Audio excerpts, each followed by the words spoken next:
ஏற்ற காலத்தில் ஏற்ற காலத்தில் பிரதர், ஏற்ற காலம்ன்றது உங்களுக்கு தெரியாது. சிஸ்டர், ஏற்ற காலம்ன்றது எனக்கு தெரியாது. ஏற்ற காலத்தை நம்மளால கண்டுபிடிக்கவும் முடியாது. ஏன் அப்படின்னா, என்னுடைய காலங்கள் என் கரத்திலே அல்ல.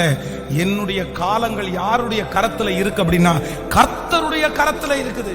கர்த்தருடைய கரத்துல இருக்கிற என்னுடைய காலம் எத்தனை வருஷத்துல உயர்த்த போறாரு, எத்தனை வருஷத்துல தூக்கி நிறுத்த போறாரு, எத்தனை வருஷத்துல அங்கீகரிக்க போறாருன்னு எனக்கு தெரியாது. ஆனா ஒண்ணு தெரியும், கண்டிப்பாக எனக்குன்னு ஒரு ஏற்ற காலம் இருக்குது, ஏற்ற சமயம் இருக்குது.